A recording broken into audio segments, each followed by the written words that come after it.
Okay, well, thank you very much for joining us. This is a session on the effective class advisory. You see, it's a choice.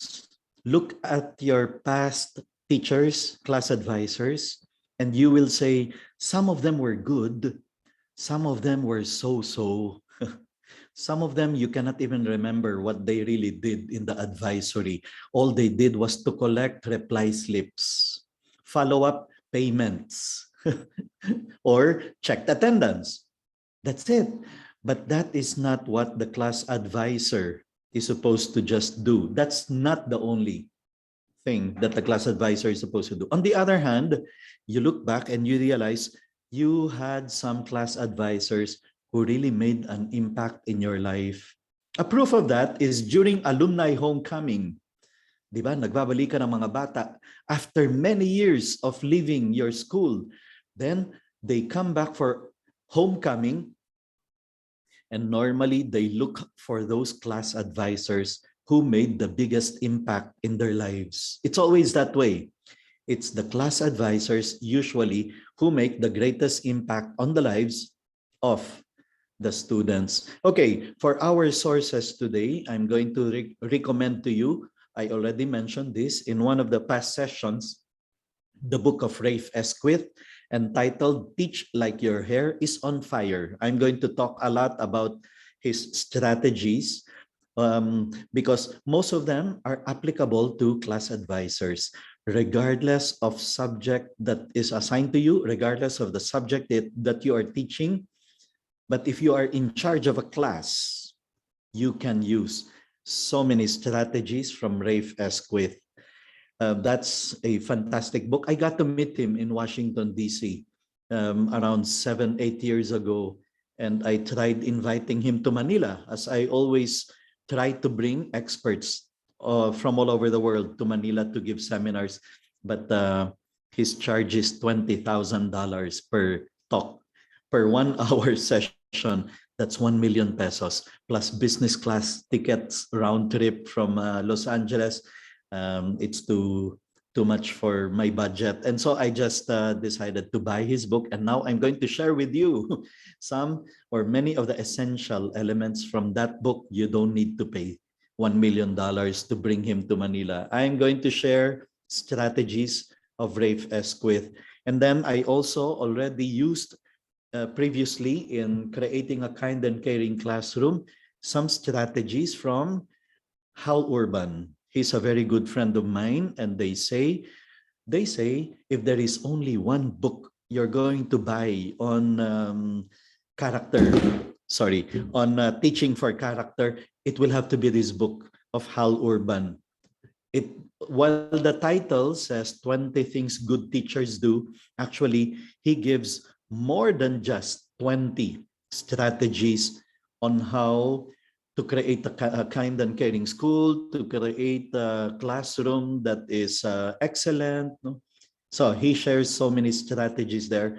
And I'm going to share some of those strategies with you. If you're with us tomorrow, you will still hear a lot more about Hal Urban. So this is a fantastic book. Unfortunately, it's quite expensive if you ordered it from the US, from Amazon. It will turn out to be around 1,200 pesos. But we were able to get many copies in Manila. And so we are selling the copies of this book only for 300 pesos plus shipping.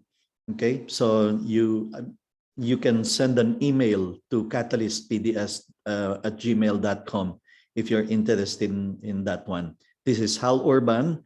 I brought him already 3 times to Manila. And then last March, he did an online conference with us. Another book that is going to be our resource for today, and it's available, the 278-page book is available for downloading in our Facebook page, okay? I saw some of you already asking to join the group. Very good. And many of you are already there. And so just scroll down and look for materials that, download whatever you find there to be useful, okay? So the key is it's not all in one page or in one post. The different books are all over the page, and so keep on scrolling down and click download if you are interested in any of the materials, PowerPoint presentations, books, handouts, readings, and even videos. That's Dr. Thomas Licona, the writer of Smart and Good High Schools, and he gave me the permission to precisely put up the Center for the Fourth and Fifth Arts Asia, which is an institution that he actually founded in State University of New York. And now my job is to bring those materials and the expertise to Asia. Okay. We repeated again and again these past days. You are not just hired to cover the curriculum, to teach a syllabus, to teach a subject. No, our job is to form minds, form character, mold the minds of these young people so that they grow up to be smart and good. Not just smart, magaling sa math, magaling sa science. We have seen people like that, menace to society. Napakagaling nga sa math, sa science, sa English, pero ginagamit ang kanilang kagalingan to abuse other people, to cheat, to lie, dishonest, to steal. What do we need people like that for? Talented nga, pero ginagamit ang kanilang kagalingan sa kasamaan. So we are not just interested in teaching young people math, science, English. We also want them especially to be good. Okay, this is our principle. Otherwise, if they are not good, they become menace to society. They are the source of the crisis we see in the world today. Especially today when the past 3 days I've been talking about the environment, the digital lifestyle, the digital mindset of the young people, the, how do you call, we called it the entitled generation. Yan. The selfish, self-centered, and vain atmosphere that is prevalent in society today.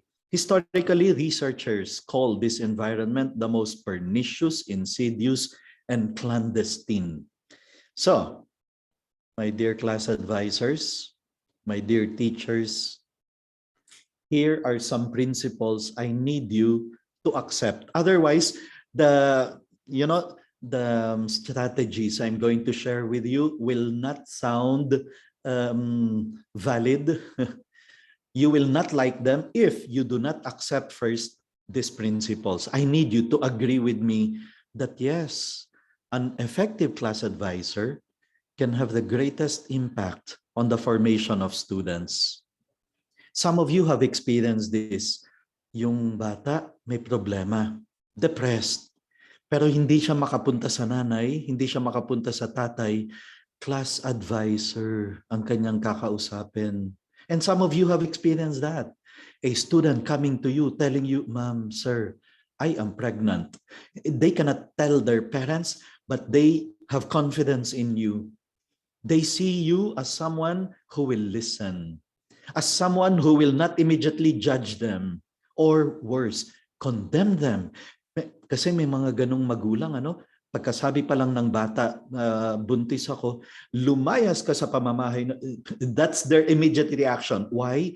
Because some parents feel that the failure of their daughter is their failure. The failure of the son is their failure. Pero class advisors, teachers, we are more open-minded because we know we are here helping these young people. Now, I'm generalizing, or I'm not accusing all parents to be like that. No, I've also seen parents who are so understanding, forgiving, loving, caring, that they are willing to forgive kahit anong laking kasalanan ng kanilang anak. Handa silang patawarin, handa silang tanggapin, handa silang tulungan ang kanilang anak. But what I'm simply saying is, now there are many young people who cannot even open up to their parents. Maybe because the parents are not there. Kahapon pinag-usapan natin yon, the absentee parents. Some because naghiwalay ang mga magulang. Yung iba because, well, the mother is in Dubai, the father is in Saudi, the parents are OFW, they are not there. And so the young kid, the teenager is looking at you, teachers. Now, especially class advisors. Because in fact, in many schools, I know, ganyan yung role ng class advisor. Parang siya yung second parent, siya yung tumatayong magulang ng mga estudyante sa classroom, sa eskwelahan. Okay? That they are the ones in charge. That's why class advisor. Now, please accept this principle. Otherwise, the strategies I'm going to share with you are parang pahirap lang. On your effectiveness, my dear class advisor, or ineffectiveness, lies the spirit or the lack of it, of the class.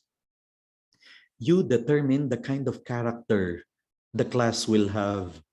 Di ba, at a certain point, because of the class advisor, yung class, nagkakaroon ng class identity, class character. Ay, grabe yung klase na yan. Play to win yan sa mga intrams. Go, go, go yan sa mga competition. Kasi naman, si Mrs. talagang kilala yan as someone who really pushes the students to be achievers. Yan. Pero meron din tayo minsan nababalitaan, itong class na to, parang ang tamlay-tamlay, walang kabuhay-buhay. Parang they couldn't care less if they pass or fail. And then sometimes we cannot help think, kasi naman si Mrs. Yung class advisor nila, parang baliwala rin sa kanya. She also couldn't care less. She does not push the students enough. She does not cheer them on. She does not motivate them. You see, the class advisor many times is the one that determines kung ano ang klase ng character ng klase, ng section, ng grupo. On his or her effectiveness or ineffectiveness lies the spirit of the class. Kaya minsan, when I'm asked to give this seminar to schools, minsan ganito yung title na binibigay ko, Conjuring the Spirit of the Class. Yan. Parang spirit of the glass, no? Pero hindi, class. Because it's true. The class advisor becomes, at a certain point, the spirit of the class. Whether it is an active, alive, dynamic, competitive, or melancholic, slow, lifeless. It's the class advisor who's able to determine that, who's able to create it. Today, this seminar is nothing else but an invitation to all of you, my dear fellow class advisors, teachers. Let us be the best class advisors we can possibly be for our students. Let us create the best class we can possibly have for the sake of our students. You see, these are the expectations for class advisors. Hindi lang siya nangongolekta ng reply slips, nagche-check ng attendance, nagsasubmit ng report sa registrar's office, at nagde-decorate ng classroom. Hindi lang yon, marami pa. In fact, an effective class advisor will not do all those jobs himself or herself. He or she will empower the students to do them. Our job is to create leaders out of our students. So here are the expectations of a class advisor in any school, in any good school.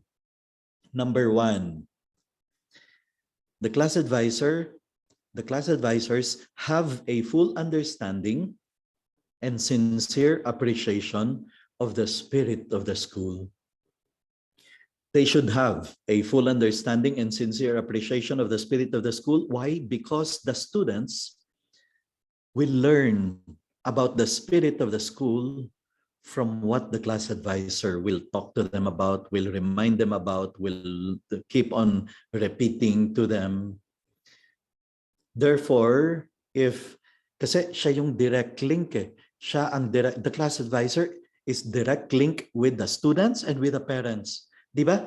Tayo pa nga yung nagpapadala usually ng note to the parents to remind them about an activity, the PTA meeting, or the distribution of cards. Tayo yun eh.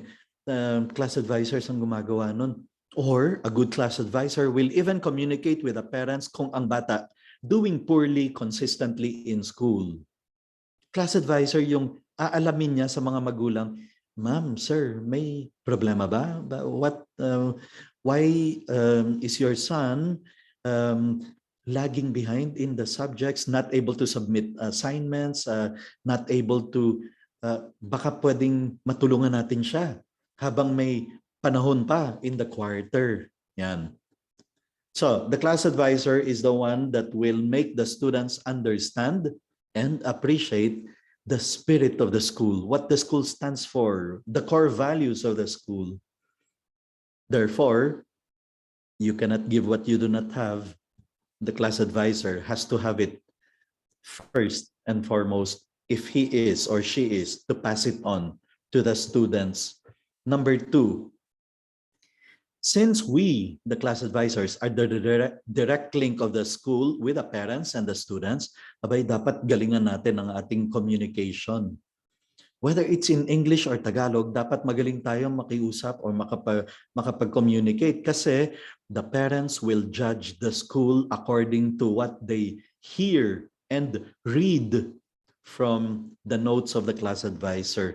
Pagkapuno ng grammar error yan, grammatical mistakes, babasahin nila, ay grabe naman itong teacher nyo, ano ba namang klaseng eskwelahan yan? Yan. They start judging the school based on what they hear and what they read directly from the school. And it's the class advisor who usually communicates with them. Many schools use the diary system, di ba? If the teacher, the class advisor wants to send a message to the parents, dun sinusulat. In the same way, the parents, if they want to communicate, they want to send a message to the school, they write it in the diary. It's fantastic. If you are a school that does not use the diary system, you might want to study how you can put it in place and maximize the use of the diary. Number three, we coordinate activities of the class. We, the class advisors, must have the intellectual capacity and some managerial skills to handle the many and various concerns throughout the school year. Kilala ko kayo, kilala ko ang marami sa inyong class advisors. Hindi lang kayo nangongolekta ng reply slip at nagche-check ng attendance. Kayo rin ang coach ng mga estudyante sa sabayang bigkasan. Kayo rin ang pinakamalakas mag-cheering squad during intrams para sa klase ninyo. Kayo rin ang nagte-train dun sa declamation contest ng estudyante sa klase. Kayo rin ang nagko-choreography, naggagawa ng choreography para sa fair o kaya para sa foundation day o kaya sa Christmas program. Di ba? Kilala ko kayo, ginagawa nyo yan lahat eh. Kayo rin ang artist, having to come up with ideas on the classroom decorations. And you realize, wow, the whole year you are very busy. You are doing so many things. So, expectation. Abay, kailangan meron tayong intellectual capacity and some managerial skills. So, these are the three expectations of class advisors. A good class advisor. Kasi meron ding tinatawag na mediocre class advisor. Yun yung nagche-check lang ng attendance at saka nagko-collect ng reply slip, nangongolekta ng payments, yun na yun. Parang doesn't go beyond the minimum. But if you are to be a good class advisor, then ito, tatlo. So if there are administrators in our audience today, naghahanap kayo, paano kaya natin tutulungan ang ating mga class advisors? Ito na yon. These are the seminars they need. How to have a full understanding and appreciation, sincere appreciation of the spirit of the school, a seminar on the school's mission vision, on the school's core values, a seminar on effective communication, whether orally or in written form, and certain intellectual capacity and some managerial skills, project management, time management. And I know some of you are already thinking, grabe no, ang dami palang trabaho ng class advisor, no? Dapat talaga meron tayong allowance, class advisors allowance. Well, of course, if schools can afford it, they should be paying the class advisors. Those are not simple tasks. Those things I mentioned so far are special, important, relevant, essential tasks if we are to be a great school. And then, if you are a class advisor, tapos nakita mo, ay, grabe, ang laki pa lang ng demands. Yes, pero naman, you are in a position to make the greatest impact on the lives of your students. Henry Adams, a teacher affects eternity. He can never tell where his influence stops, especially for class advisors. That is true, especially of us. Okay, so I hope you accept the principles with me.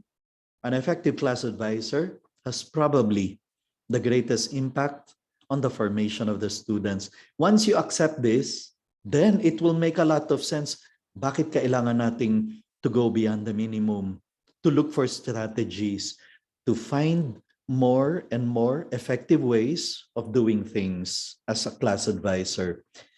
And the most important element there is really sometimes, not sometimes, but a class advisor many times plays the role of the parents. We are in the place of the parents when the student is in the school, is in our classroom. Okay, sabi nitong research ng Senate resolution, kung ang eskwelahan daw is vibrant, innovative, child-centered place, if the school has a reputation for excellence in teaching, if the students are performing to the best of their ability, one can almost always point to the principal's leadership as the key to success.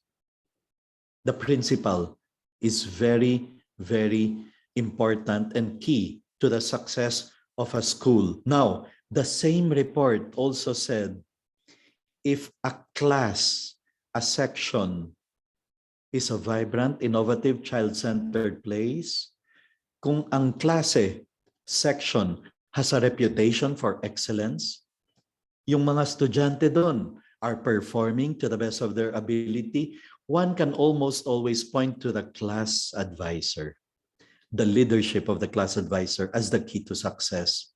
Today, I repeat, let's choose to be effective class advisors, not mediocre, not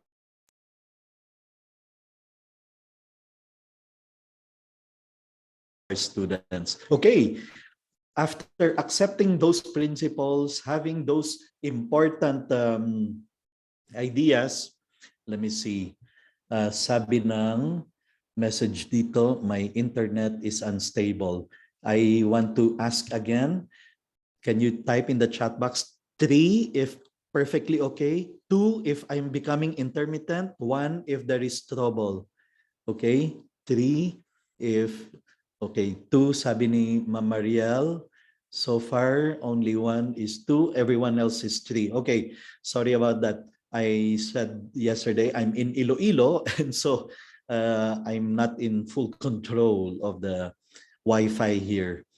So let's go to systems and strategies. No, how to create a culture, identity, and mindset among our students. Let's get straight into one of the most important systems, strategies I've ever concocted sa lahat ng eskwelahan na aking pinagturuan. I taught here in St. Joseph Grade School in Iloilo. I taught here in the school I started, Westbridge. I taught in Southridge. I taught in Bannister Academy. I taught in UANP, University of Asia in the Pacific. And in all those schools, I always worked on putting in place class excellence recognition. Okay? Award for class excellence. I would always put that system in place. and I would convince the principal, it's worthwhile, let's put this um, class excellence system recognition. This is similar to Harry Potter's house system. You remember sa Harry Potter, 50 points for Gryffindor for winning in the how do you call that, yung kanilang game, Quidditch. For winning in the Quidditch match, 100 points, ganyan, ano? So now let's apply those point system to sections. The class that has the cleanest classroom, for example, the best decorations, or the first to complete submission of all the requirements, the first to submit all the reply slips, for example. Yan. So you put point system in all those things. You have a school where classes are trying to outdo each other in being excellent. That's Class Excellence Award. Now, in the wherever I go to start this Class Excellence Award, we would think of a catchy name. Kasi parang award for class excellence, napaka-generic, ano? So, in Bannister, for example, since our Bannister Academy is a school there, a new school in Libis, Quezon City. Since this is their logo, yung kanilang, how do you call that, badge, may lions. So, we decided to call it Lion Award for Class Excellence. Yan.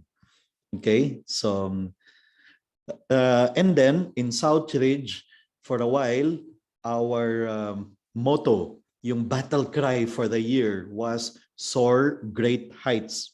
Kaya tinawag naming Eagle Award for Class Excellence. Yan. In Northfield, where I also taught and I put in place this system, yung kanilang parang logo is like a ship, a Vinta ship. And so, ang pinili naming name is the Mariners Award or the Lighthouse Award, something related to the logo. Okay? And then, yung scoring system, instead of saying points, parang napaka-generic, o kaya 5 merits for Section A, ganyan. No, instead of that, we would call the points, for example, yung Soar Great Heights, Eagle Award for Class Excellence of Southridge. Well, eagles, what do you need to fly? Wings. So we called it wings. In the case of Bannister Academy, nakita niyo yung logo kanina, may dalawang lion, tapos may shield. That's why we call the points shields. Yan. So that gives it an identity. And all the classes are working very hard to get as many shields, as many wings, as many points, because, and here's the beauty of this thing, any class can reach, any class that is able to reach a certain number of points or shields or wings is given recognition as an awardee for class excellence. It's not a competition between sections. It's a competition against yourself. Kasi for as long as at the start of the quarter, sasabihin mo, you are going to be recognized as an excellent awardee, as a class excellence awardee, if your class is able to garner 200 points by the end of the quarter. So you see, they are aiming for a certain number of points, regardless of ilan ang points ng kabilang section, it doesn't matter. The important thing is sila mismo as a class are able to reach the set points that they have to reach to qualify as a excellent school. Here are some samples of points or shields, 20 shields or wings. For example, in 1 month, if your section has 0 absence, walang nag-absent in your class for 1 month, you are going to be given 20 points. 0 tardiness, walang nag-late. Lahat ng students laging on time coming to school. 30 points for that class. Now, kung sa eskwelahan ninyo, may problemang ganito, chronic tardiness or laging ang daming late na mga dumadating na mga bata, well, you can even assign 100 points if your class has 0 tardiness for 1 month. And then clean classroom recognition.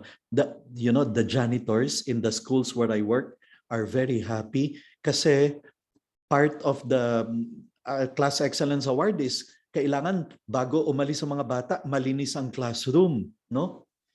Kaya ang ginagawa lang ng janitors is to do the checking, like let's say there are 4 important notes to check. The janitors will check. Are the blackboards erased? Are the chairs aligned? Is the trash can area clean? Is the teacher's table orderly, clean? So they check those 4. They go from one classroom to another. And a classroom can be qualified for the clean classroom recognition if in one whole week or nakalagay dito for 3 weeks in a row, every week, at least 4 days every week, lahat ng 4 items na yon are checked. So the students are very conscious. Bago nila iwan ang classroom at the end of each day, sisiguraduhin dapat nila the boards are erased, the trash can is clean, the area there's no trash on the floor, the seats are aligned, the teacher's table is orderly. You see, it's fantastic. And the students do it not because you're going to punish them, not because you're going to reward them, but because they are working to be given the recognition as an excellence awardee, a class excellence awardee. And then ito, for every student in good standing in clubs or varsity teams, 10 points for every student. For every student that competes in an international competition, 50 points for that class. For every student that competes in a national competition, 30 points, and district competition, 10 points. Now, some schools nahihirapan papuntahin ng mga magulang para mag-attend ng talks, no, parenting talks. I was invited once to one of the most respected schools in the Philippines. I was invited to give a talk to their high school section, high school level, with 600 families. So kung 600 families doon, you're supposed to be expecting 600 fathers and 600 mothers. 1,200 dapat ang dadating. Abay, pagpunta ko sa auditorium, there were only 45 human beings inside the classroom because some of them were not even parents. Pinadala lang yung yaya, pinadala yung lola, and the parents did not find time. Well, okay, you want your class to be 100% present? Offer. Class, if we are 100% attendance, ibig sabihin at least one of your parents is able to come, either the mother or the father, and all of you with your parents present, then we can be given 100 points for the Class Excellence Award. So, nandito yung possible point system. 100% of the parents coming, 50 points. 40 shields if 80% lang. 30 points for 70%. And then you can put all the other things you want the students to be doing here.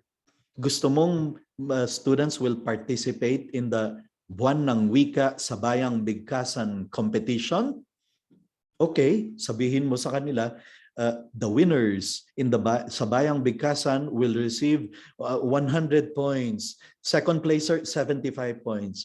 But even just participation, not necessarily winning, but even just to participate, your class can get 50 points for the Class Excellence Award. Okay, so all the other things you want the students to do, they will do excitedly because they want to get those points those merits, if you want to call them. Similarly, di ba, meron kayong fundraising minsan. Well, you can assign there for every 1,000 pesos that your class is able to solicit for the fundraising for the benefit of our community outreach, your class will be given 1 points or 10 points. So you have now the students working hard to be able to raise funds for that project, for the school, for the community, because they are especially interested in getting the points for the class excellence award. It always works. I see the students excitedly trying to get as many points because they all want to be considered as a class excellence awardee. Okay, now, the most important thing you want them to do in school is to study. Kaya nga tayo eskwelahan. So, therefore, the highest points should be set aside for honors. 100% of the students in your class are able to make it to first honor, second honor, or third honors. Okay, then 100% of the students making it to the honor rolls, 500 points for the class. Second, 90% of them lang making it, 400 points. 80% of them making it to first honor, second honor, third honor, 200 points, etc. down the line. Whatever it is that you want your students to do, you will not have to shout, scream, or yell. You will not have to get frustrated. You will not have to get angry. Just offer the point system and they will work hard for it. Now, let me share with you. This is my class. And this is how much we were able to get as points in a certain period of time. We were given this many points. We came up with a welcome newsletter for the parents. We were commended for it. We were given 30 points by the principal. We had a class website that the students themselves made so that it's easy to communicate with parents and easy to pass around information. We were given 30 points. We organized as a class pilgrimage to the shrine of the Blessed Virgin Mary in Tagaytay. 30 points was given to us. We went to Enchanted Kingdom twice for class bonding, class unity exercise, 60 points. We invited a student to do magic show in the class during one lunch as a way of building friendship and camaraderie. We got 50 points. We went to fully booked as an outing excursion, 50 points. We as a class attended get together assembly with Bishop Echevarria from Italy. He came to Manila. We were given points. Class pilgrimage to Baclaran, 50 points. Class outing in Serendra, 50 points. Corporal works of mercy. We visited the sick in Hospital ng Muntinlupa, 50 points. We prepared gifts to give to the prisoners in Muntinlupa, 50 points. We had clothes drive for the victims of typhoon, 50 points. We celebrated the birthday of one teacher in our classroom, etc. You have a class now that is obviously excellent, a class that is so united, working together excitedly to be able to get all these points. That's what you can consider as a real class excellence awardee. Okay, now to make it even more exciting, please don't just resort to 50 points for grade 5B. Ay, walang dating ano. Grade 6C, 20 points. No, what we do is, okay, since our theme for this year is Soar Great Heights, and our class excellence recognition is called the Eagle Award for Class Excellence. Your class should come up with a name which should compose of an adjective and a bird. Okay? Like for example, the Daring Mayas, grade 5B. or the brave eagle, 6C, okay? That's how you want to call yourselves. The brilliant monkey-eating eagle. So the class has to come up with a name that the students themselves will have to vote on, by which they will be known. And then, better yet, come up with a class motto. And I'm going to share with you in a while some very concrete examples of how this was implemented. And you can see the names, the class motto, the core values, and you conclude, ay, ang galing, ang ganda nito. This will totally change the mindset of the students. And besides, having a class name will make them feel that they are part of a team. They're not just generic Section C, Section B, Section A. No, they're part of the grade 5B, the 5B best bets. Yan.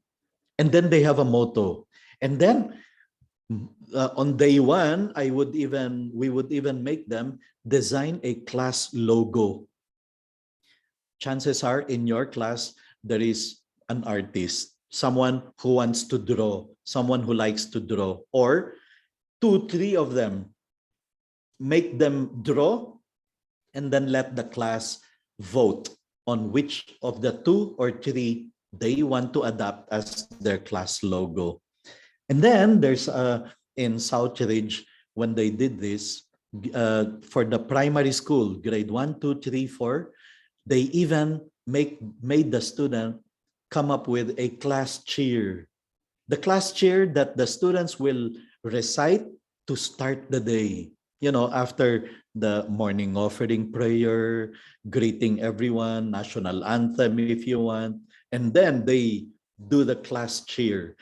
That creates a real culture, mindset, identity. Let me share with you how it transformed. This is the Southridge experience, the grade school, how they implemented it, and how it set the stage for when you visit it, you cannot help conclude, wow, this is an excellent school with excellent classes, with excellent students. So, Paref Southridge School, it's my alma mater. That's where I graduated high school.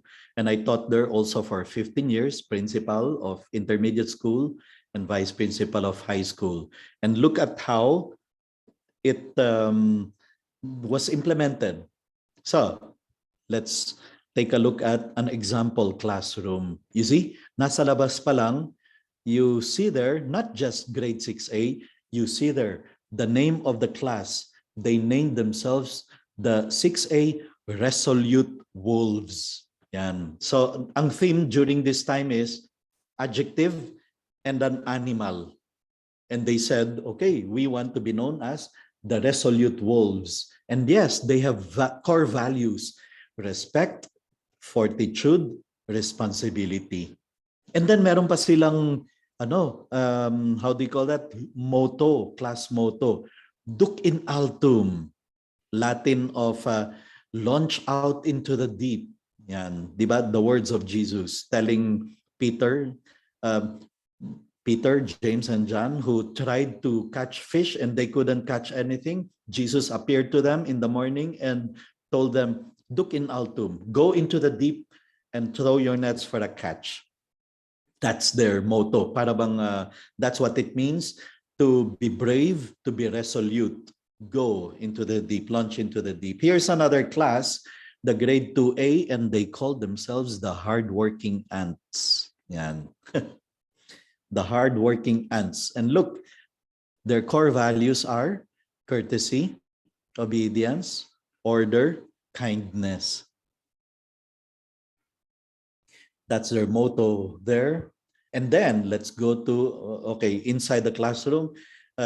What they did is not only a class motto, every week there is a motto of the week related to the virtue of the month. So for this month, the virtue of the month is self-discipline. Tapos every week, students are made to suggest a motto which they will write on every paper, 1/4 sheet, 1/2 sheet, 1 whole sheet, whatever they submit, they have to write the motto on top of the page as a reminder. For that week, it is, I will do my task well without being told. Yan. Very nice. That's the motto of the week for the virtue of the month. Here's another classroom. In every classroom, they only have 5 classroom rules. Tomorrow, in the classroom management, we will talk about this. Bakit kailangan 5 lang or 4 lang or 3 lang, not more classroom rules, which are different from classroom procedures, okay? So, and then along the corridor, you will see throughout the year, they update this every month. There is one virtue that is highlighted. For this one that I took the picture of, it's truthfulness. Okay, let's go to another classroom. 2C. Ang pangalan daw nila, the friendly cobras. Ayan. I don't know how cobras can be friendly, but anyway, that's the name. That's the name they chose. And their core values are courtesy, obedience, order, and kindness. Yan. Sa loob ng classroom, kita ninyo, nandyan yung kanilang class flag, class logo. Okay, all these things when the students see, and then they even do the class cheer, they are all meant to develop in their mindset class culture, class identity, class spirit. Let's go to another classroom. Grade 3, Section B. Ang pangalan daw nila is the Brave Barracudas. Yan. We are the Grade 3B Brave Barracudas. Their motto, their logo, their core values are bravery, loyalty, zealousness. Grade 3 lang, ano? Alam na nila ibig sabihin ng zealousness. Chances are, the class advisor discussed this, pinapili sa kanila which 3 or 4 top values they want to adopt as a class core values or as class core values, and then they adopt them. Home of the thoroughbreds, yan. Zealous colts. Grade 1A, they are the enduring askals, yan. Asong kalsada. So that's what they are, and faith, respect, and responsibility are their core values, the enduring askals. So they see it, they cheer it, they hear it, they say it. That becomes very much a part of their system. Now, to make it even more exciting, every month, to start the month, the students are assembled in the gymnasium or in the auditorium. And when they enter, makikita nila yung kanilang flag, kanilang logo, kanilang banner there on the stage. And some students, as they enter, they see the logo, they cannot help but break into their class cheer. Yan. You see how it creates a certain identity, a certain culture, a certain mindset. Because during that assembly, the principal is going to announce the standing. As of this month, the following are the points. The following is summary of the points that have been gained. For enduring askals, they have 180 points so far. Ayan. And then you hear the cheering, the loud applause. The persevering bats, on the other hand, as of now, as of today, have 290 points, and then you hear the cheering even more loudly, and maybe even a bit of laughing at the previous class because they are far behind. No, class identity, class mindset, class spirit, all these contribute to that kind. Now, remember, they are not competing against each other because any class that is able to reach, let's say, sasabihin mo for this quarter, you need to have 2,000 points total if you are to qualify as Class Excellence Awardee. So any class, in fact, all classes possibly will be able to reach 2,000 points if they all work hard and do all the extraordinary things of coming up with initiatives, team building activities. So you see, they are competing against themselves, not against each other. Except that, of course, may bragging right yung if you are the top pointer, yung ikaw ang pinakamataas ang number of points, no? And some classes, yung talagang siseryosohin nito, yun ang kanilang objective, to be the top pointer among all the classes. Now, it becomes even more exciting when Captain Virtue comes out on stage. After the principal announces the standing, the final part of the program is tatawagin si Captain Virtue because he is going now to, well, announce the next month's virtue of the month, and then he is going to give recognition to some students who lived the virtue of the month exceptionally well. Halimbawa, let's say the virtue of the month previous month was sincerity, honesty. Magbibigay siya ng certificates to students who turned over lost and found items. Kasi they practiced honesty in a good way. Sinurrender nila yung napulot nilang pera, napulot na wallet, napulot na nakitang lunchbox na naiwan ng estudyante. So that's honesty. And they are given certificates by Captain Virtue. You see, that becomes like the highlight. Not only do the kids, especially for primary school, no, not only do they start shouting, screaming, yelling, cheering when they see Captain Virtue, they cheer for their classmates, their other schoolmates who practice the virtue in an exceptional way. And for some of them, that is like a goal, no? Squad goals to be able to get your friends going up for picture taking with Captain Virtue. They are excited. Yan. So look at this, for example, ang certificate given out was for hard work. Siguro the virtue of the month in the previous month was hard work. And sinong nabigyan ng certificates? Maybe the most improved students. Maybe based on their performance in the previous quarter, if they improved in their grade, their average, they deserve a hard work certificate. Now, this Southridge, what they even did was to give the students, every section was assigned a color. And then they had shirts made with the logo of their class, the class logo. Most likely the class motto is also there. And they wear that once a month during the assembly when the principal is going to give an update of the point system of the Class Excellence Award, and then give recognition to those who live the virtue in a special way. So it works. It works. You now have a class, students who are excited to do excellent things. I mean, really, that's the special thing. Students excited to do good things.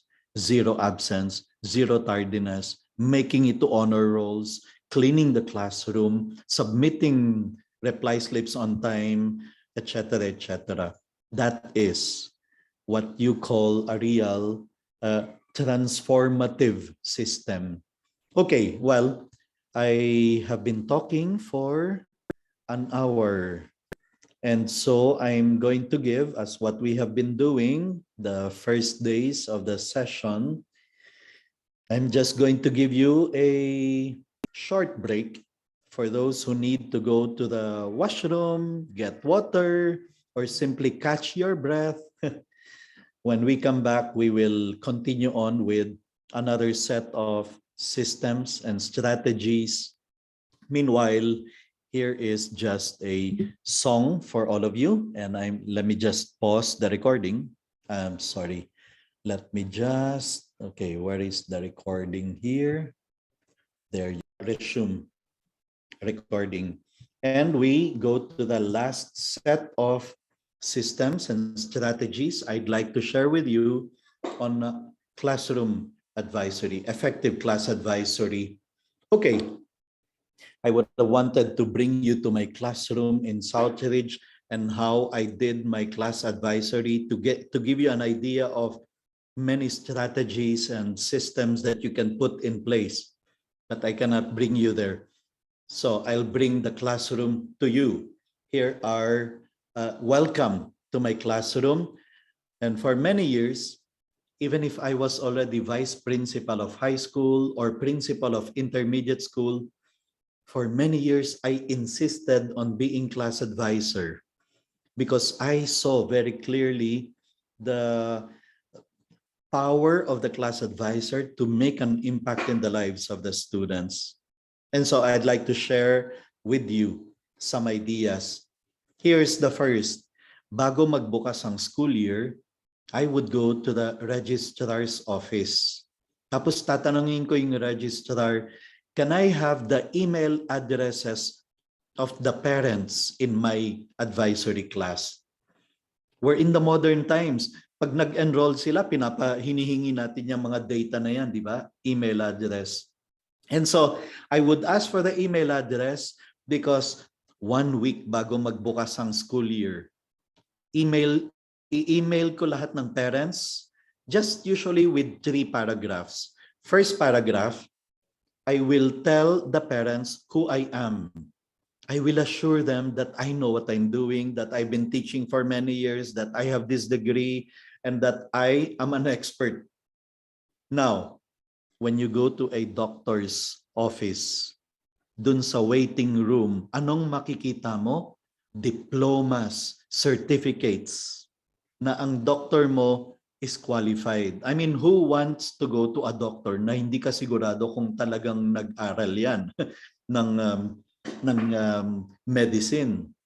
When you go to the dentist's office, the same. When you're in the waiting room, you will see their diplomas, their certificates, their plaques of appreciation that they were invited to be speakers in a conference. When you go to a lawyer's office, the same. Dun sa waiting area nila, naka-display ang kanilang diploma. You see, all professionals want to assure their clients that they are professionals, that they know what they are doing. Then why do the teachers not display their diplomas? Well, I don't have to display my diploma, but I make the parents know. I finished creative writing MA. I have a PhD in literature. I have double degree journalism and literature. And I am a graduate of the school. That's first paragraph. I want the parents to be assured that they know the class advisor is an expert, is a professional. Number 2 paragraph, I tell them how to contact me or how to get in touch with me. I even tell them the best time to call up the office, my local number. And I even give them my cell number. Now, I do this. I'm not telling you to do it. I know some of you are reluctant with that idea. You don't like the idea of parents knowing your cell phone. Well, I do it because it makes communication very easy for me to communicate with them as for them to communicate with me. And okay, pwedeng magkaroon ng abuse, yung bang at 11 in the evening magte-text yung mga magulang. Well, you're not obliged to reply. You can wait until the next day to reply. But as I said, I did it. I have been doing it and it has helped me a lot.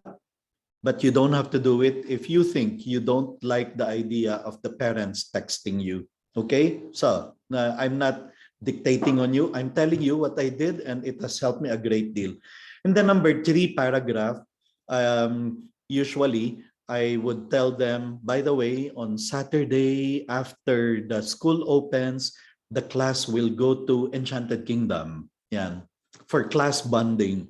And if you allow your son to join, it's an all-boys school, by the way, yung Southridge. And if you allow your son to join, please submit the payment for Enchanted Kingdom. I usually give the amount. And if you are willing to volunteer your van, yan, for us to use. You know, many parents appreciate it very much because hindi pa nga nagbubukas yung school year. Here is a teacher reaching out to them and practically telling them, let's work together. Let's make this the best year for your son. And so many parents, you know, you have 3-4 parents who will submit payments, not just for their son, they will also submit payment for me. They want to shoulder my ticket to Enchanted Kingdom. And 3 or 4 would do that, sometimes even more. Uy, kumita pa ako. Meron pa akong pocket money for food, for allowance, for... parents appreciate it very much. Okay? So, yun lang. I send them this welcome letter. And it makes a very big difference. Na hindi pa nga nagbubukas yung klase, here is already their class advisor reaching out to them. Do it. Try it. It works. If you are there to win the favor, to win the confidence of your parents, this is one of the best ways that you can do it. And then on day one, yung mga estudyante, when they enter the classroom, they go to their seats, makikita nila itong form. Personal information sheet that I want them to fill up. Because I want to know as many things about them immediately. So I make them fill this up. When is your birthday? How can I get in touch with you at home? Are there awards that you have received? What are your hobbies? When is the wedding anniversary of your parents so we can greet them? And then not only that, how about your dad? When is his birthday? So we can send a birthday card to the parents on their birthday. What is their job? How can I get in touch with him? Where does he work? What is his email address? Same thing for the mothers. And then I want to know, how many are you in the family? How old are they? What are their nicknames? You see, day one, as the students enter, they go to their seat, they find this on top of their table, and they start filling it up. I collect it. I get to know about them, many things about them, even in the first hour of the school year. I get to know about their awards, their hobbies, their families, their parents. I get to know many things, which is a mark of a good class advisor. You are not just there dealing with class numbers. You are dealing with human beings, with families, with mothers and fathers, with brothers and sisters, with hopes and dreams and ambitions and hobbies and likes. And these are human beings entrusted to our care. So, on day one, the students fill this up. And as we have activities throughout the year, many of those activities, many of the pictures of those activities end up on our bulletin board. The Enchanted Kingdom will end up in many pictures there on the board.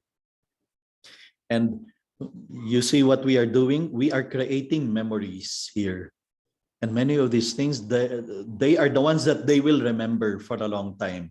The Enchanted Kingdom, the outreach activities, the visit to the sick in hospital ng Muntinlupa, the outreach with the janitors, the distribution of goods to the prisoners in Muntinlupa. Those are the things that leave a mark on their mind, in their memories, and they look back to these things as their happy years.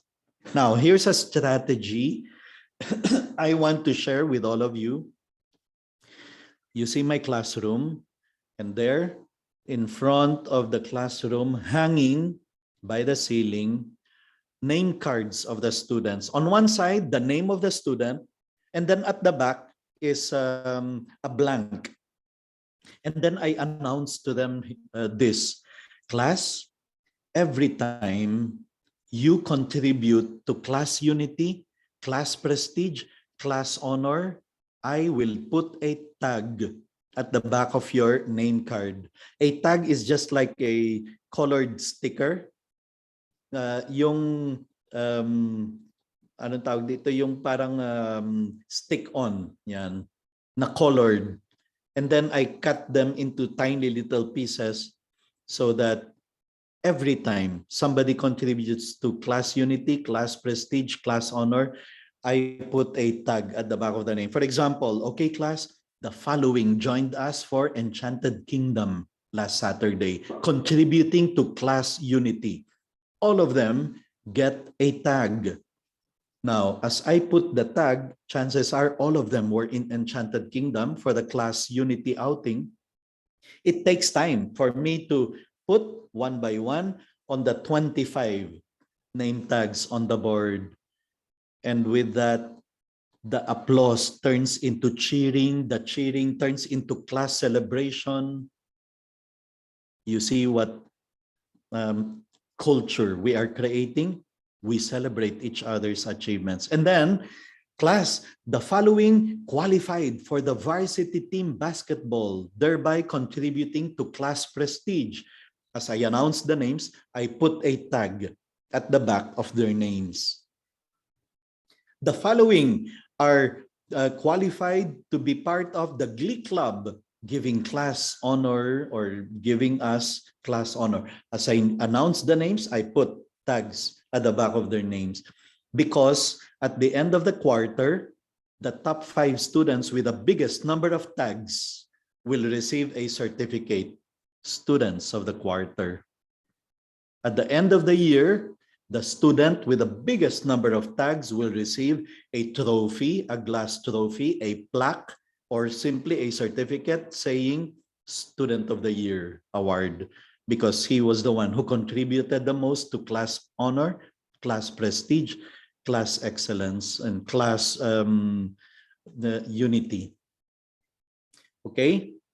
Now, similar to the wing system, the point system I announced earlier, I mentioned to you earlier, the biggest number of tags are reserved for honor students.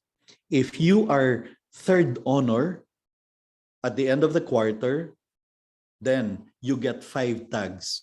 If you are second honor, you get 7 tags, 7 stickers. If you are first honor, 10 tags or 10 stickers. And as I announced the names of the honor students, it takes a lot of time for me to put the 10. The applause turns into cheering. The cheering turns into class celebration. Practically shouting, screaming at the top of their voice to celebrate the achievement of their classmates. You have created a totally different kind of culture, mindset, and identity for the class. They feel they belong to the class. They feel they want to contribute to class unity. So it works. And then I also offer special stickers or special tags for specific needs. For example, okay, class, next week is the parents' assembly. Let's go for 100% attendance of all the parents, okay? If your parents come, even just one of your parents would come to attend the parents' assembly, I'm going to give 5 tags for you. And you have everyone now excited. 1 week before the actual parents' assembly, the kids will already pester their parents. Dad, pumunta ka ha. Siguraduhin mo maka-attend ka. Sabihin ng tatay, naku, meron akong meeting. Ma'am, please, kailangan at least one of you ha.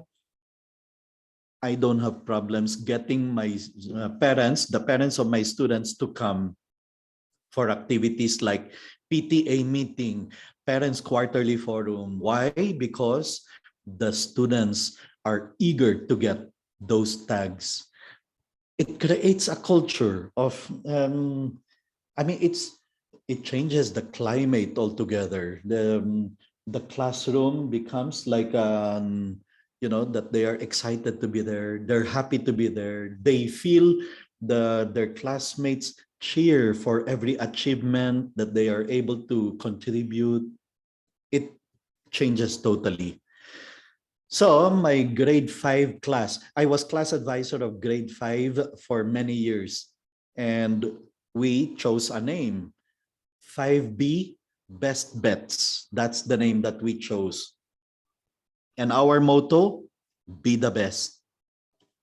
After 1 year of that, we broke records.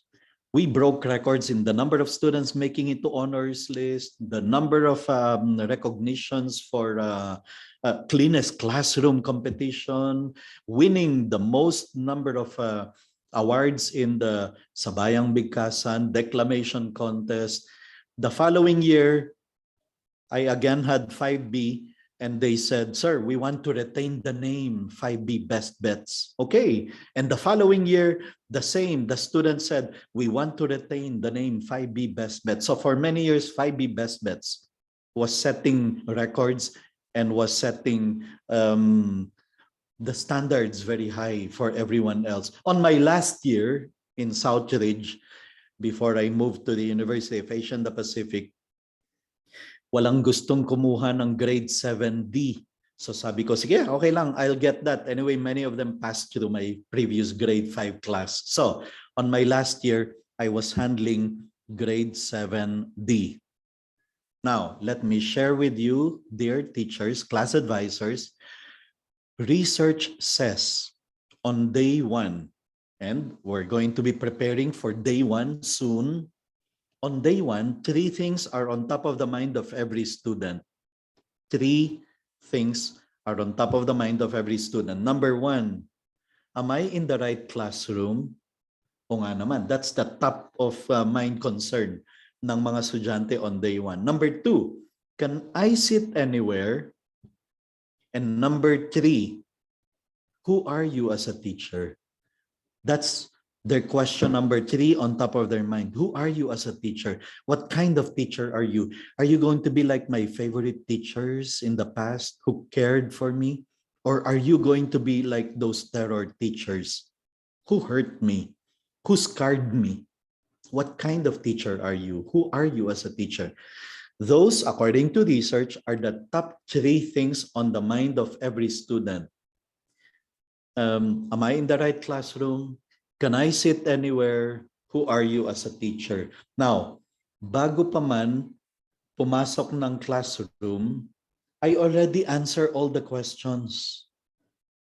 Diba? Kasi sabi ko sa inyo kanina, 1 week bago magbukas ang school year, susulat na ako ng email sa lahat ng mga parents. Therefore, they must have already received the email informing them that I am your class advisor. I am Mr. Rentoy and the class advisor of your son. Now, this was in 2008. Many parents during that time either did not put their email address or did not have email address. But today, chances are everyone has email address. Pero, sasabihin ng bata, ay sir, my parents did not receive the email. Okay, no problem.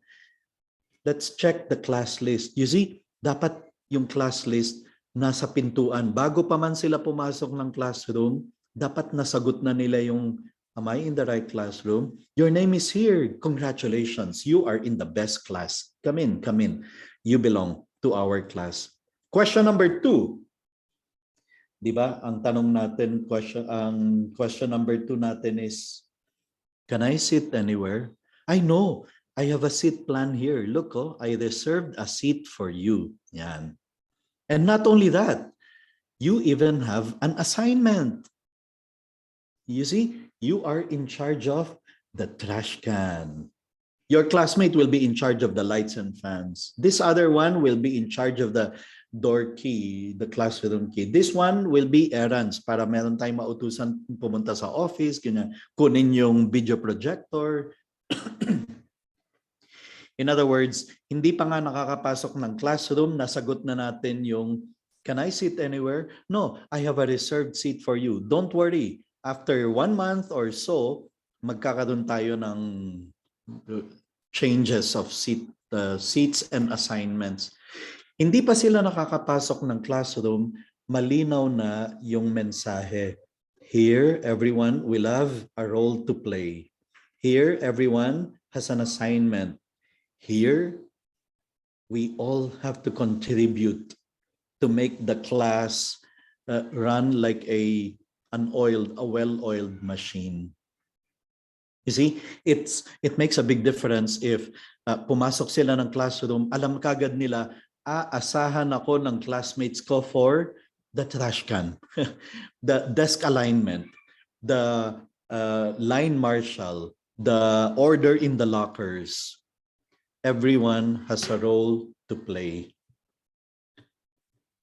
Okay, that makes a big difference. Question number 3. Remember the question number 3? Who are you as a teacher? Hindi pa sila nakakapasok ng classroom, nasagot ko na yon. Kasi I follow the suggestion of Harry Wong. 1 hour or even more before the bell would ring, I would stand by the door. No one can enter the classroom except through me. I will welcome them with a handshake. Pinag-usapan natin to a few days ago, remember, when we talked about creating a kind and caring classroom. Hal Urban would welcome every single student every day with a handshake, with a high five, with a fist bump, with a smile. Now, I would be standing at the door and I would welcome every single one of them as they enter with my biggest, widest, fakest smile. That's just a joke. Somebody felt offended before when I said my biggest, widest, fakest smile. That's just to make people laugh. Anyway, so some of them I would even recognize. I would recognize their face because of their older brothers, because I've seen them along the corridor, and I would approach them and shake their hand and say something like, congratulations, you are in the best class in the school. Come in, come in. Somebody I would welcome. I've been waiting for long for you to come here. Come in, come in. I tell them all those lies. But you know, they believe the lie because that afternoon, uuwi sila sa bahay, excited to tell their parents, I belong to the best class in Southridge. It works. It always works. Hindi pa sila nakakapasok ng classroom, you have started creating a class identity, a class culture, a class mindset. That is what an excellent class advisor would do. So hindi na pwede yung 5 best bets, be the best motto. Driven to excel na kami. Kasi grade 7D, daring darters. Darters is a kind of bird, no? And that was our name, the 7D, daring darters. Okay. By the way, take note of this. Certificates given to the class for being the cleanest classroom, for being this, for winning that, for, you know, there comes a time in the year when half of our board is covered by certificates. And we don't mind. We don't mind that the half of the board is already covered. The teacher cannot use them anymore. This is a reminder for us that we have an excellence to retain, to sustain. Okay, so it works. Creating a classroom mindset, a classroom. Now, some of you may have been wondering, Mr. Rentoy, ano yung mga binanggit mong yun? May outreach, may visit to Hospital ng Muntinlupa, may Enchanted Kingdom, may excursion to Fully Booked, may... yes, because, sorry, I have a personal agenda. I didn't announce this. It's just in my mind. Grade 5 ang hawak ko. And as early as 2008, 2009, 2010, nakita ko how computer games were destroying many students, destroying their attention, destroying their mindset, destroying their values even. So I organized anything to get them out of the computer games. I tell you, kahit mahal ang Enchanted Kingdom on a Saturday, hindi mura ang Enchanted Kingdom, ano? But I explained to the parents, that is far better time spent than the whole day playing computer games where the more you kill, the more points you get, the higher level you go. And the parents appreciate it. Kasi alam nila, oo nga, Mr. Rentoy, ang anak namin napaka-addicted to computer games. So anything I organized to get them out of the computer games was very much appreciated by the parents. Let's spend an afternoon in Fully Booked kasi nakakuha ako ng 20% discount. The owner is a good friend, Jaime Daes, and he gave us 20% discount for any purchase of books being sold by the bookstore. That's far better spent than computer games. Being in a bookstore, buying books for reading, doing outreach in a nearby hospital, all those are far better than playing computer games. So we would have this an afternoon with the class, with the students in BGC, taking lunch together. They enjoyed it, of course, but most importantly, I managed to get them out, even just for that whole morning from the computer games. Every now and then, we would even organize camp out, sleep over in the school, where we would sleep in the classroom. We would play basketball, futsal, dodgeball, yung water bombs tournament, yung nagbabatuhan ng mga water bombs until 12 midnight. That is far better than playing computer games. Of course, Enchanted Kingdom is a standard thing, and chances are normally the whole class would be allowed by their parents to go. We celebrated birthdays of students. We celebrated championship in an intrams. We celebrated being champions in the declamation contest. A teacher is celebrating his birthday. We would celebrate. Sabi ko sa inyo kanina, I would ask for the cell numbers of the parents, and they will have my cell number as well. And when we have parties like this to celebrate, for example, the victory of the being champions basketball, I would use that 3 fathers. Tatlo lang. I would text them and I would say, Mrs. So-and-so, we are going to celebrate our championship on Friday. We would appreciate receiving food contributions from parents. And these 3 parents would text other parents, I will take care of the drinks. Can you take care of the cake? Can you take care of the pizza? Can you take care of the chicken? I mean, the parents are just too excited to support, to help, to join in the celebration because they know their kids are having a great time and they know it's such a great achievement for the students, and they know the students deserve the celebration. I never had difficulties getting food for parties, for birthday parties, for victory parties, for celebrations inside the classroom. The parents are just too excited to contribute their share. And besides, usually it's different parents providing food at different times. I never heard anyone complaining. Besides, it's optional. I mean, when parents text other mothers or text other parents, other fathers, it's not like it's an imposition. It's a question. Would you like to bring something for the party of the grade 5 students? Like that, no? So my class is like that. There is a lot of celebration throughout the year.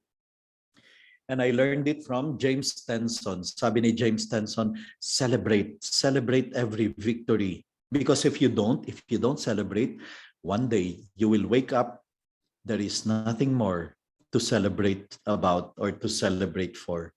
So we celebrated the smallest achievements. We applauded the students for the smallest achievement that they're able to make. So this one is in SM MOA, the Discovery place there. So the whole year will pass and the students are going to have so much fun, but at the same time achieving so much that it becomes one of the best years they've ever had in their school life.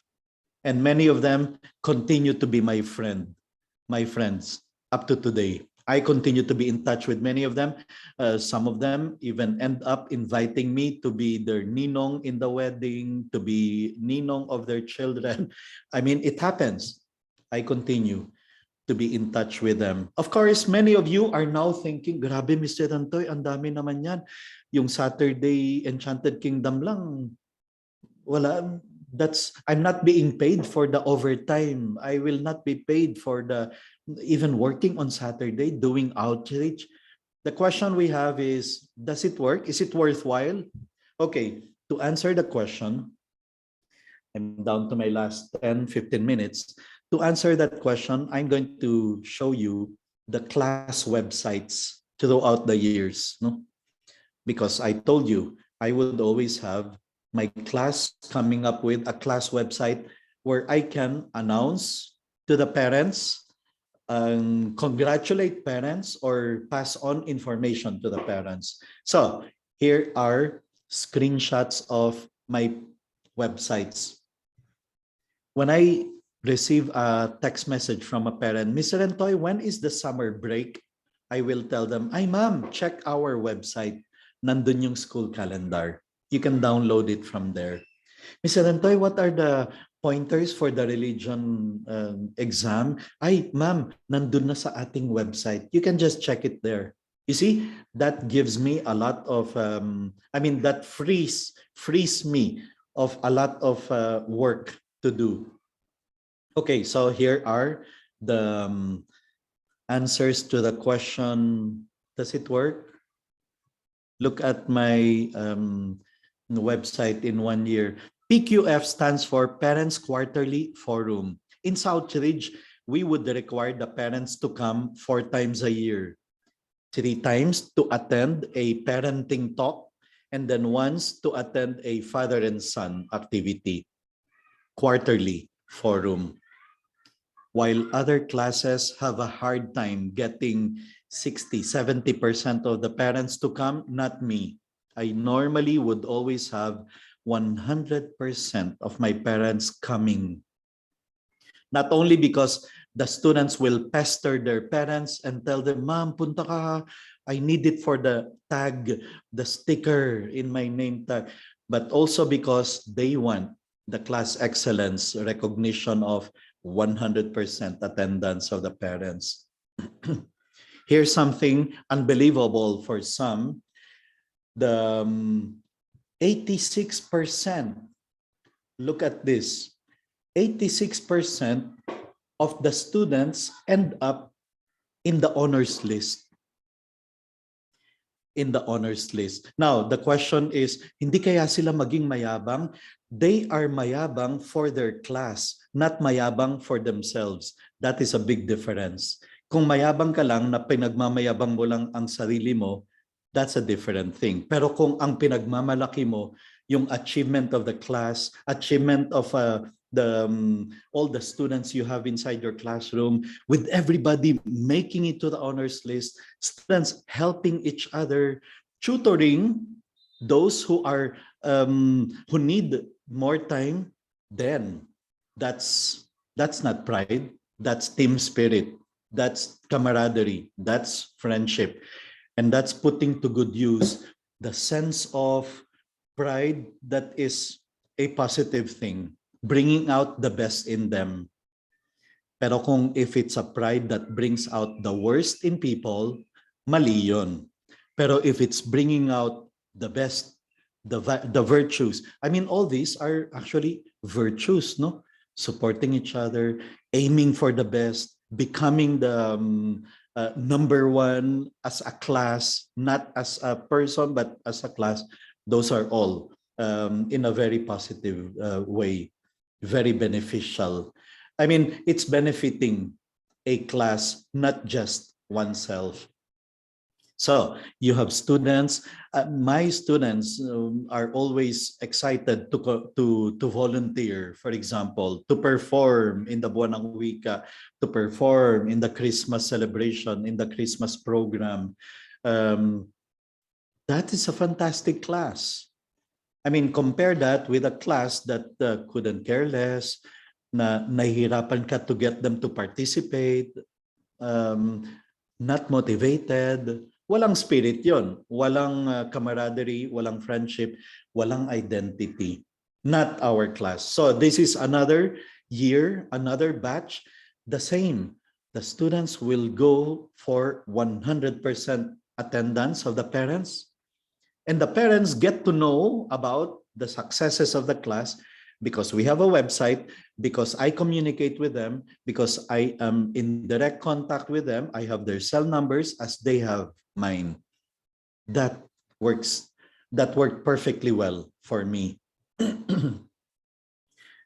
Look at this announcement. Congratulations, we did it again. Of the 9 finalists in the book fair essay writing contest, 9 are from the 5B Best Bets. Ibig sabihin, lahat ng finalists came from our section. Now, is that yabang? Well, may karapatan silang magyabang kasi natalo nila lahat ng other sections. But at the same time, it's not just for one person. It's for the class that they are doing it. I mean, class mindset, class spirit, class excellence, class culture. That is what we are pushing them to have. Okay? And then all the other virtues come into play. They make the class the cleanest there is. They make the class highest pointer in the wing system. They participate in the outreach for Hospital ng Muntinlupa. They go for class team building in Enchanted Kingdom. Now, this is second PQF. 80% lang. Ibig sabihin, in a class of 25, 3-4 hindi nakapunta. Compare that with the other classes with 40% attendance or some even lower or at most 50%. That is still a mark of excellence for the class. Okay, so it works. Answering the question, remember I said in order to answer the question, does it work? Well, if you look at those announcements in our class website, I think the answer is very clear. It does work. Now look at this. Remember, sabi ko sa inyo kanina, we expect them to study. I mean, that's what they are in the school for, not for Enchanted Kingdom, not for Team Spirit and all. We make them come to school in order to learn. And let's face it, para bang ang ating basis for learning is, did they make it to the honor rolls?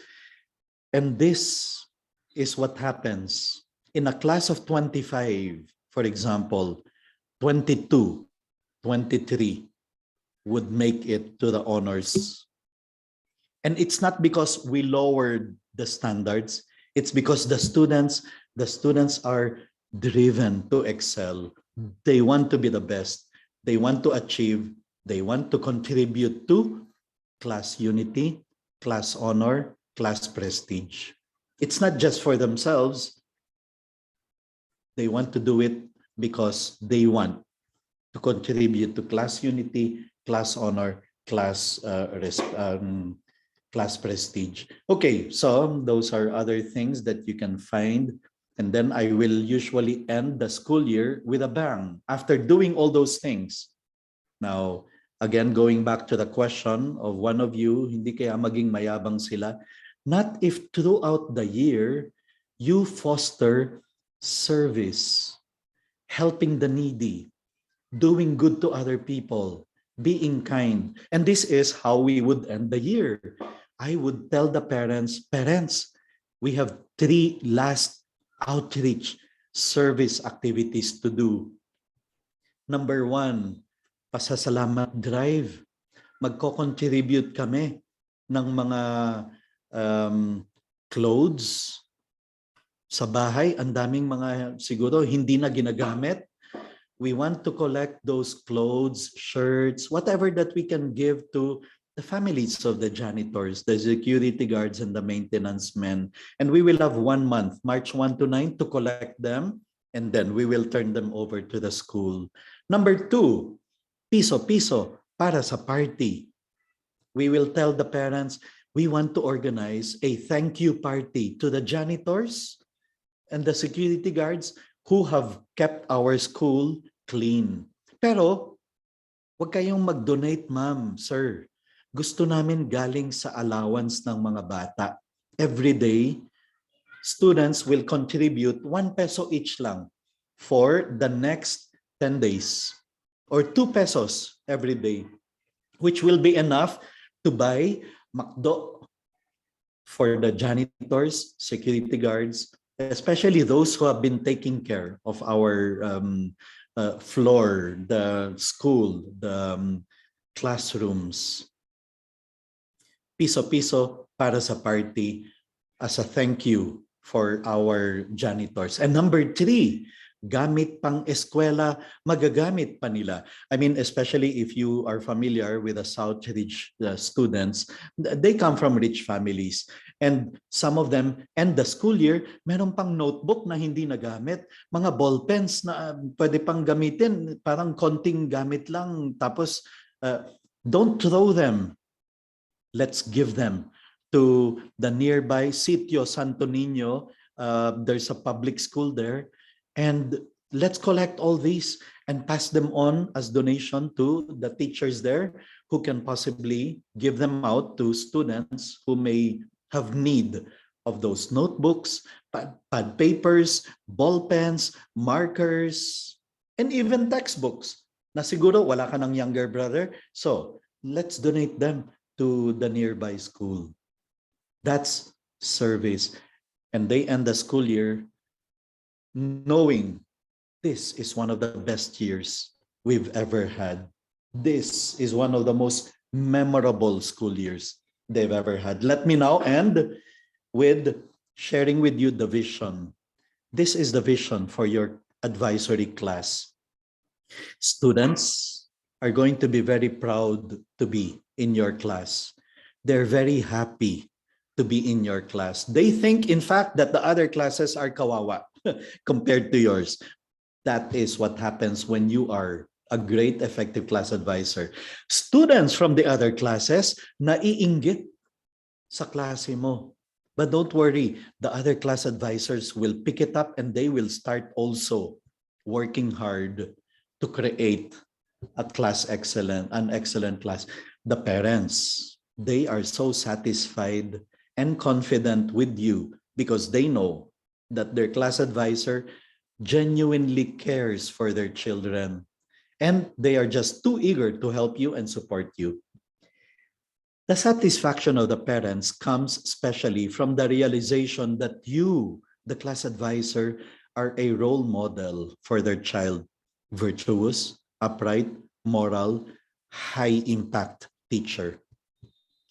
Parents and students, lagi kang pinag-uusapan. They speak highly of your professionalism, of your punctuality, of your firmness but fairness, your kindness, your positive attitude.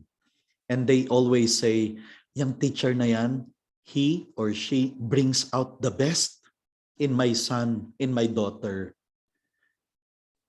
Parents may have complaints about issues and issues about the school. 'Di ba? Kahit naman saan may makikita kang ganyan. They have issues about the tuition, they have issue about the other teacher. But your presence, your attitude, your support as a class advisor all make the problems look trivial, insignificant, and parang they're willing to forgive whatever other shortcomings or failures of the school may be. Your students support you through and through. The last thing they'd ever want is to upset you, to offend you, or be in disfavor with you. They may even lose trust in some teachers, in the system, in the curriculum. Pero the fact that you are their class advisor makes up for whatever shortcomings there are, and parents will still be able to say, it's still worthwhile to be in this school. Students will be able to say, this is still the best school for me. Because you are the spirit of the class. You are the soul of the team, the magic behind the great school, the great class that it is.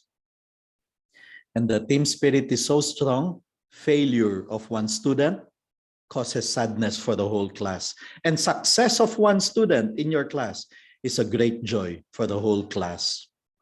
There may be misunderstandings among the students themselves every now and then, pero they are ready to forgive for the sake of class unity. This is the vision. This is what your classes can become, regardless of how your classes were last year, regardless of how your class advisory may have been in previous years. This year, you're going to choose to be the best class advisor you can possibly be. That's the vision for your class. Okay, I have to end because it's already time. Again, let me now share with you the link for your certificates. Here it is. You can click on it in order to claim your May 19 certificate. That's for today. Let me now just end the recording.